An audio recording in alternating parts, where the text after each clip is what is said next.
vamos demonstrar que é possível que fazer estas experiências, pelo menos. E isso que eu acho que tem que ser feito nos próximos meses. Eu sei que agora, por isso é que eu dizia há pouco, é muito importante termos um Ministro das Finanças que implementa o programa da Troika, é um caderno de encargos, mas temos que ter um Ministro da Economia com a visão suficiente para aproveitar os recursos que já existem, porque Portugal tem os recursos.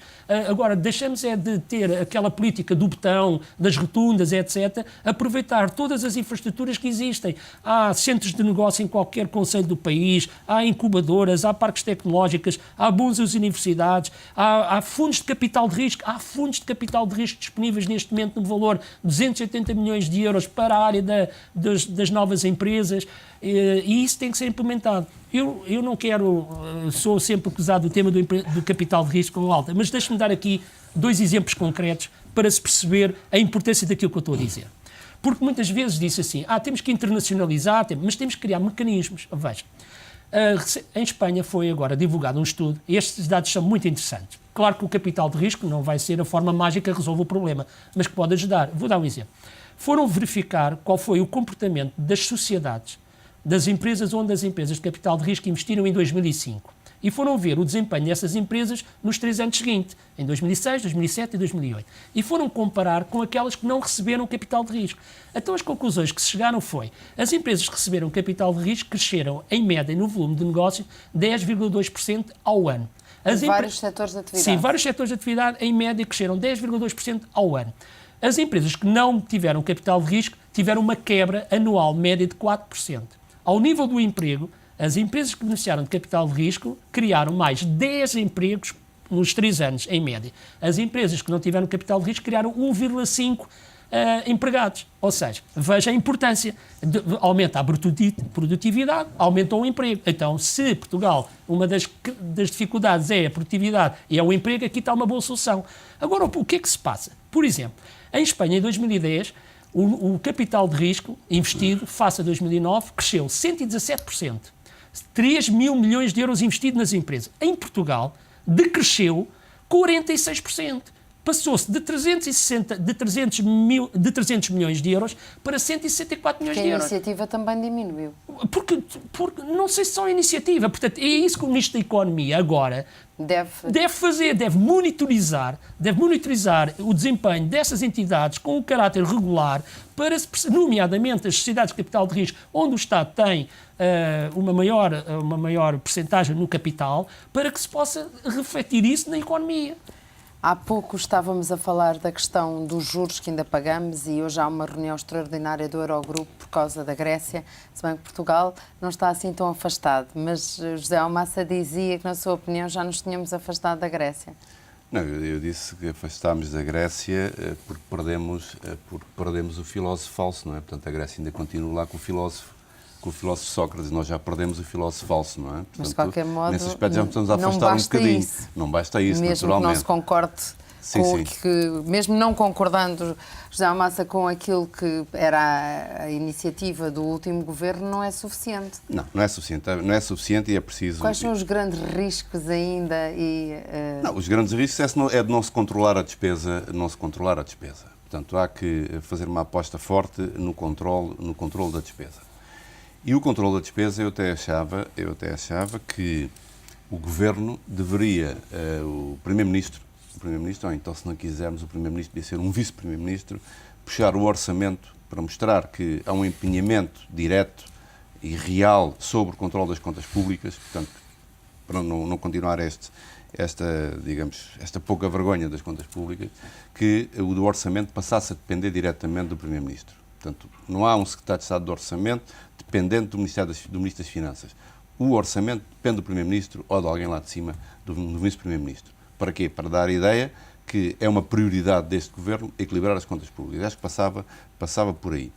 Agora, o outro risco é o problema da despesa. Portanto, se não se tomam medidas muito sérias e controladas, e, portanto, daí o tal envolvimento que é necessário, todos os membros do Governo aposta na redução da despesa, podemos correr o risco de continuar a descambar. Eu vi há dias, por exemplo, em relação portanto, às estradas de Portugal, ainda querem fazer mais estradas. Quer dizer, eu neste momento, tudo o que fosse, e o Governo devia ir nesse caminho, tudo o que fosse investimentos novos Zero. Portanto, é evidente que as estradas de Portugal têm as estradas com buracos, têm que reparar as estradas. Há uma ponte a precisar de reparação? Sim, senhor. Agora, fazer coisas novas, projetos novos, parava com eles todos. Exatamente para ver onde é que estamos. E, portanto, fazer um plano, a 3, 4 anos, que é o que é necessário. Veja o exemplo que deu o Dr. Banha agora relativamente ao empreendedorismo em Espanha. Eu aí faço uma leitura desses dados muito objetiva.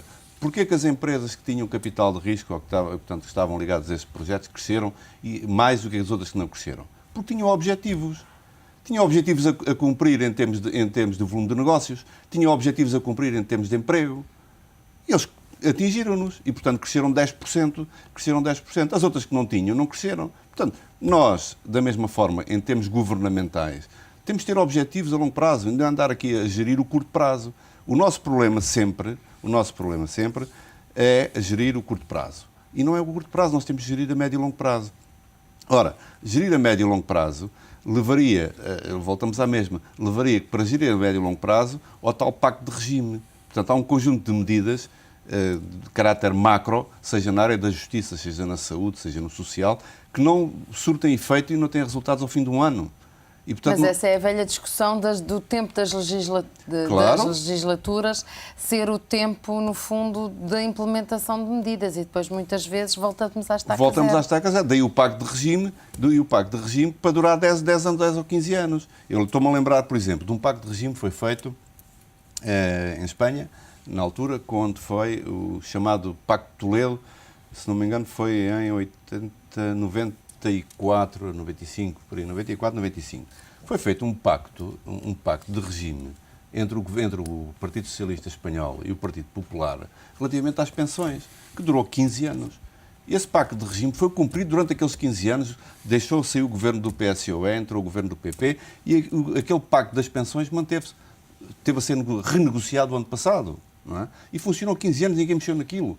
Portanto, e houve estabilidade nessa área. Agora, aqui é a mesma coisa. Portanto, se nós não fizermos aqui, nestas áreas, um pacto de regime em que, para 10 anos, já não quero ir aos 15, façam para 10 anos, estamos a falar de 2 legislaturas e mais meia, não é? Que permita tomar medidas de fundo e, portanto, que os seus efeitos macro só se refletem mais tarde, nós não saímos disto. E, portanto, é importante que isto seja feito. Acha que o PSD estará à espera também que haja um novo líder no PS para poder tentar alguma abordagem? Eu acho que sim, porque, vamos lá ver, o PSD neste momento não sabe com quem vai falar no PS, não é? Portanto, agora vai haver campanha eleitoral para elegerem, portanto, o secretário-geral, não é? Há 2 candidatos, portanto, que se avizinham, não sei se haverá mais algum.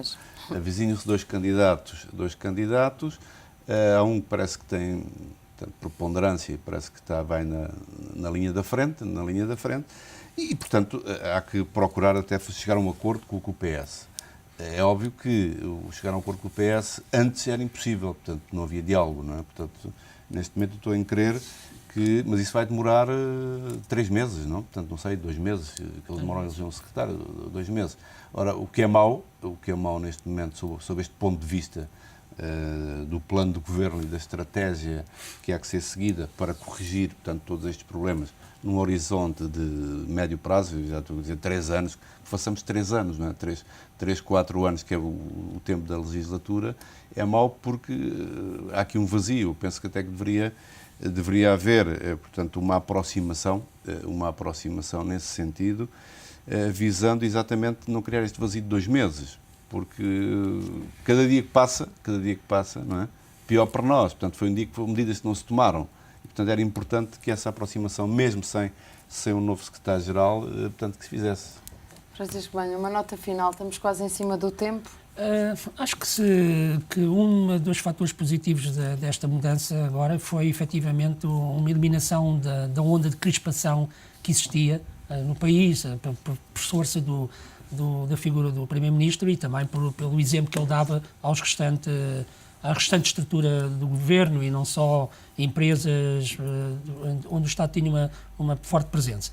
Penso que esse problema dos 3 meses, é claro que era melhor já ter o secretário-geral do PS eleito, mas penso que não vai ser problemático porque agora a grande dificuldade é efetivamente implementar todas as medidas, porque a Troika, os observadores vão chegar agora, no final do mês de julho, e têm que ser as medidas que estavam previstas até junho, têm que estar implementadas. Depois eu penso do PS, e eu penso que aí, quando esse tema estiver em debate, o PS já tem a solução ultrapassada, é a discussão do Orçamento de Estado para 2012. Eu acho que esse é que é o grande debate que vai ser a ver, e eu estou convencido que, provavelmente, com a emergência do António José Seguro à frente do PS, as coisas podem também ajudar a ultrapassar este tipo de negociação. Já está também a anunciar o próximo. Não, é porque é preciso uma nova